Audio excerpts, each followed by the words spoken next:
Hey y'all, welcome back to my channel. It's your girl Lauren Haven here at the Nail Haven, and today we're going to be doing something cute yet simple. I feel like I've been posting a lot of intricate designs, and I thought today I'm gonna just do something simple, something real easy. And I posted a video like maybe a week or two ago where I did some stiletto tips, but I didn't show y'all how I prep my stiletto nails. So in this video I was like, let me go ahead and show them how I do that in case anybody was wondering. So the tips that I'll be using today are the medium stiletto tips by Beetles. I have yet to find some good stiletto tips that I actually like in regards as to sizing and actual like shape, but these ones will have to do for now. So first things first, I go in and I remove a little bit of the sides off with my scissors, and once I remove all of that, I'm gonna go in with my file and shape up the sides with my file even more, because the scissors can only do so much, and plus sometimes I ain't gonna lie, when I be cutting them scissors it be a little crooked, okay?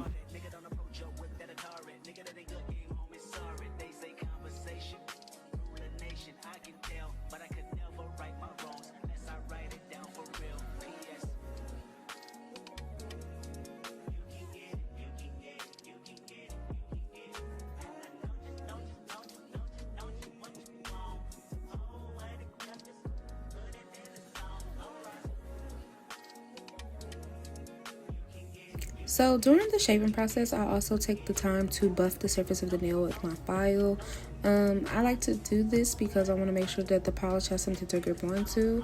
But yeah, I just go in with my file, shape it up on the sides, and take my file and buff the surface as well. But I also go in with a mini buffer. You'll probably see it in the video. I'm not sure if I recorded it, but I'll go in with a mini buffer and smooth it out a little bit. Since we are using an 80 grit file, it is very coarse, so it does leave ridges in the nails, but then when we go in with the buffer, it smooths that out. So yeah, anyway, like I said, just here shaping it up. I did not edit this video, like I left a lot of the clips in, so y'all will get to kind of watch me work in this video, and not a lot of talking in the voiceover. I haven't had anybody complain about that, so I don't know, but we'll see how this video does. And yeah.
Outside in an AMG, right outside, TT, two-turn baby girl, you know me. Still with the dogs that I grew beside. All the niggas round me, high and they die. Gotta watch the time, cause it's flying right by. I'm outside in an AMG, right outside, TT, two-turn baby girl, you know me.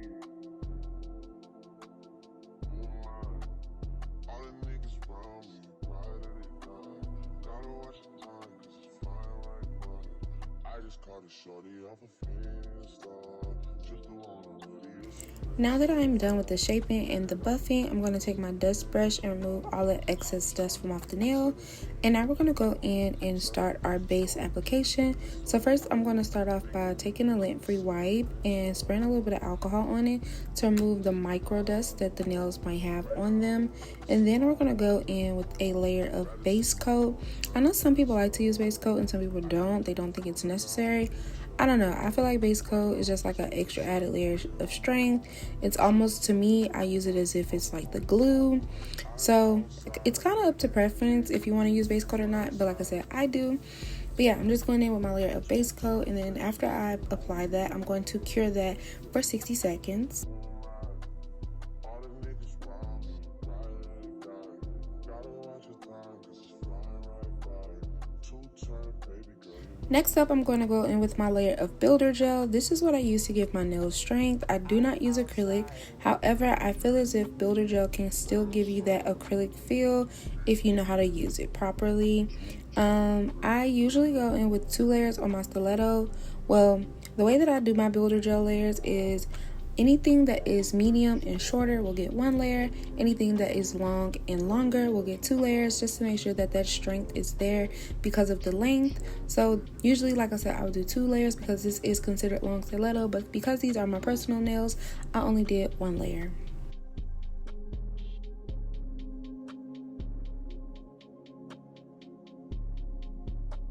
And even though I am doing 1 layer, I did do a decently thick layer. I'm going in, and because the builder gel pretty much applies just like polish does, I'm going in, smoothing it out, and then once I'm done smoothing it out and removing any excess builder gel that I don't need, I'm going to cure that, well, hold it upside down first. And the reason we want to hold it upside down is so that gravity can do its thing and that builder gel can pull towards the middle and top of the nail and not the sides. And then we're going to cure that for 60 seconds and start applying our base. So on the ring and the middle finger, I'm going to put my base color. Those fingers will be getting the aura design, and then on the other 3 fingers we're going to apply a brown gel polish. I will make sure to link my Amazon storefront down below with all of the products that I use. I used to do it where I would list all of the products used in the video, but honestly guys, that kind of takes a long time to have to sit there, copy and paste each link from each product that I use. But I do link my storefront, which has everything that I get from Amazon, which is the only place that I pretty much buy things from. But it has everything over there, and it's nice and organized. I got it sectioned off by nail tips, base colors, gel polishes, charms, and all of that. So yeah, make sure you go check that out if you're interested in viewing the products that I use. One day maybe I'll go in and put the links to each specific product that I use in the video, but who knows. So because I was actually running out of the brown that I used, I went in with the dark brown first, and then I cured that and went in with this tan brown just to create a layer in between the two so that it could build up opacity, because that brown is kind of a jelly brown almost. It's not, but it is, but it's not. So yeah, I just went in and did that to make sure that my nails were not see-through, and went in with my second layer of base color. Now that I have added the base colors down, we're going to go in and mix up our airbrush mixture. Okay, so what I'm about to use is not the best method for airbrush. I know there's brands out there that actually sell like colors that you can use that are meant for the airbrush, but for me, I'm gonna be honest, I don't recommend this, but I'll tell y'all what I do. I use acetone and gel polish, and I mix that in. Like I said, it's not the best method because it is, you know, kind of dangerous to inhale. Not kind of, it is dangerous to inhale. But if you're in a well-ventilated area, you're wearing a mask, I think you'll be fine. But do this at your own risk.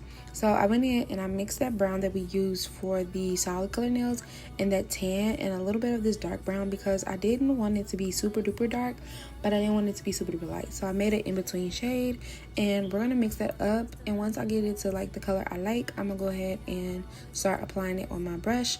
Well, my nail. First, I'm gonna test it out on a nail a lint-free white before I start putting it on the nail, because I want to make sure that that color is the color that I'm looking for, you know? So I'm just testing it out. Also, I'm testing the air pressure on the airbrush machine to make sure that when I do apply it to the nail that it's not too strong. Make sure that you're wearing a glove. I ran out of gloves, so I don't have a glove on, but do as I say, not as I do. All right, so I'm just airbrushing. I did 2 layers on some of them only needed 1, but if I felt like it needed 2 layers, I flash cured it, and then I did the second layer, and then I put it under the lamp. Anytime that you see me using my flash cure lamp, it gets flash cured for 20 seconds, and then it gets put in the lamp for a full 60 seconds plus. Okay.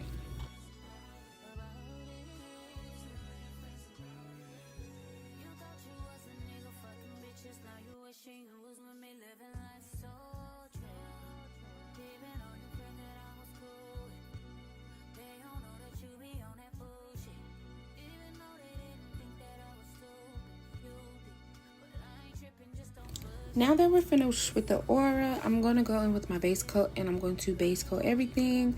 If you're new here, I do like to base coat before I top coat, and those brown nails are done, so I'm going to base coat everything and put it in the lamp and cure it for 60 seconds. And then I think I top coated the brown nails next just to get those out the way, or I probably top coated it with the 2 middle fingers. I'm not sure. We'll see. Oh, that's top coat. Oh, we top coated. Okay, period. Y'all, I'm gonna tell y'all, I literally, like, I didn't go in and edit this video. I'm just literally watching the video with y'all and doing the voiceover. Anyway, I'm, like I said, going in top coating those nails because we're done, and there's no other design that's going to be on these nails. So top coat, put it under the lamp for 60 seconds, and then we can start on those 2 middle fingers. Yeah, 2 middle fingers, we'll say that. I said I wasn't gonna do a lot of talking, but I feel like I'm doing a lot of talking. But anyway, our next step is to do our leopard print design. So I'm going in with the chocolate brown that we used on those solid fingers, but I'm also gonna add a dash. Well, I'm adding black to it because we did the aura. I don't want to add that same shade of brown, so I'm going in and I'm going to mix up this brown with some black to darken it up. I didn't want to use black exactly because I wanted to keep the shades of brown, and I felt like the black would have kind of threw it off, so I just mixed in black with the brown that I used for the other nails.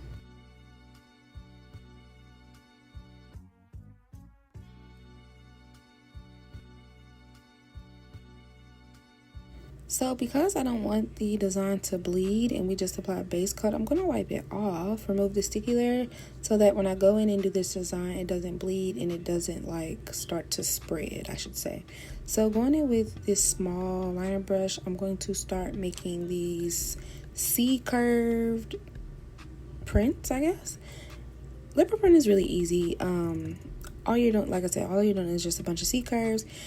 The best way to do it is to do a single C-curve and do a 2-part C-curve.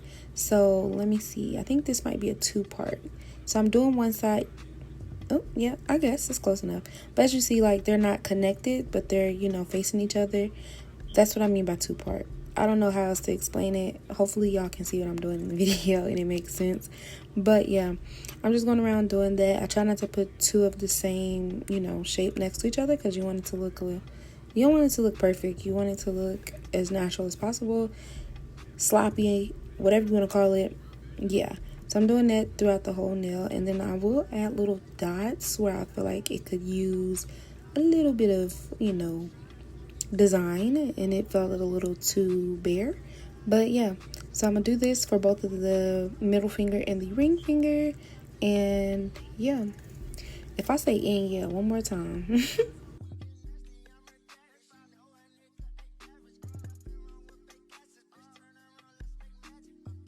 I guess I didn't record me doing the other one, but now that I'm done, I'm going in with my base coat, and we're going to base coat, put that in a lamp, cure that, and then we're going to go ahead and top coat, put that in a lamp, cure it. Everything gets cured for about 60 seconds. I say about, it gets cured for more than 60 seconds, but yeah. So now after we base coat, I'm going to take my top coat. Girl, I know you did not just drop the whole glob of top coat. Anyway, we're going to go in with the top coat and top coat those nails. Now that we're done, I told y'all this design was really simple, but I thought it was super cute. So I'm like, yeah, let's record a video for it. I'm not gonna lie, the brown does not look as chocolatey on camera as it does in person. It's like a real nice chocolate brown. On camera, it kind of has like a yellow undertone, but in real life, it's more of a reddish undertone, if that makes sense. So now that everything's done, went ahead, popped those nails off of the stand, and I'm going to take my e-file. I actually recorded me doing that, but I recorded it in portrait mode and not landscape. But now I'm just taking my e-file and I'm etching the insides of the nails. I do this for 3 reasons. So the first reason is to etch the inside of the nail and to create texture so that the false nail, when you apply the false nail, the glue has something to grip on. The same reason we buff our natural nails is the same reason I'm going in and etching the insides of the nails, as well as remove any product that may have slipped under the nail. Now, sometimes product will get up under there and you don't want to be giving your clients, or you don't want that for yourself either, a nail with product under it, because for one, it won't be able to lay flat to your nail bed and it could cause contact dermatitis if that product is not fully cured. So I'm going in, removing that. As well, the third reason will be to open up the nail. So when I mean open it up, sometimes after applying so many products to the nails, they can, most people will say shrink. I would say just tighten up a little bit because they don't shrink in my opinion. But I'm just taking my e-file and I'm going to go up and down the whole entire nail to open it up, as well as down the sides to really open up this nail so that when it lays down on my nail bed, it doesn't feel tight, it doesn't feel snug, it feels like there's nothing on my nail, you know? So that's what I'm doing here, and I did it with y'all for all 10 nails, and you can see on some of these, I think, where the polish slipped under the nail and I remove it with my e-file. So I'll let y'all watch me do this and I'll call y'all back when I'm doing something else.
Boom, and we're back. So our next and last, and no, this is not our last step, I wish it was.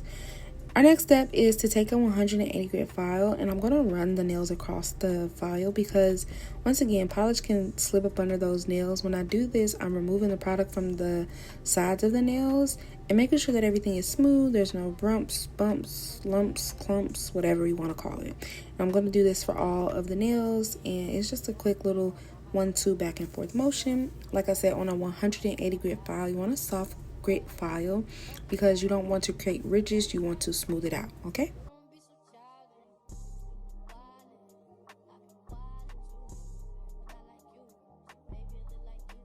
Now I'm going to take my dust brush, remove any dust from under the nail, and that's it. There's no and.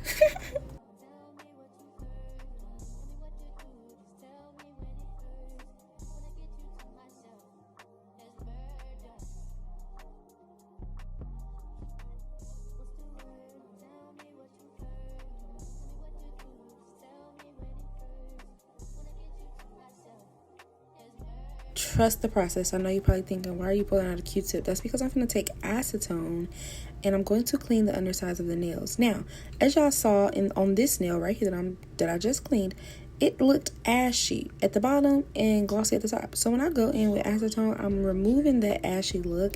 Also, I guess you can say I'm chemically etching the nail. I don't like the chemical etch. I don't know what I'm talking about no more. I'm tired. It's 2 o'clock in the morning and I'm filming this dang on voiceover. But anyway, I'm just going in, cleaning up that underside of the nail, and then dust off them hands again because my hands get real dusty in this process. And then I'm going to grab our nail card and our double-sided tape. I use my double-sided tape for everything. My mom bought me these double-sided tape strips, but I'm gonna be honest with y'all, sometimes they are too short, and that's why I prefer my tape, because I can cut the length and not have to worry about wasting a piece of tape because it's not long enough. Luckily, my fingers can sometimes fit. Unless I'm doing like 3D work, it won't fit, but because we didn't do anything, you know, extravagant for these, they fit on the tape. But for my ladies with larger nail beds, that tape do not work. I have to cut the tape like I usually do, but because my mama bought them, I'm gonna use them. So putting them on the tape, and then I'm gonna dust them off, and I do wipe them down with alcohol if this for a client. I'm not sure if I did that for the video, but y'all, here's the nails on my hands, and they look so stinking good. I hope you guys enjoyed this video. Like I said, I want to do something simple because my last couple tutorials were pretty intricate, so I wanted to drop a little simple gem, a simple but cute gem. And yeah, so I hope you guys enjoyed this video. If there's any video content that you'd like to see, make sure you drop it down below and I'll try to get to it. And I hope you guys enjoyed this video. Damn, I just said that 3 times. Anyway, I hope you guys enjoyed this video. I'll see y'all in my next one. Like, comment, and subscribe. Bye, y'all. Thank you for watching.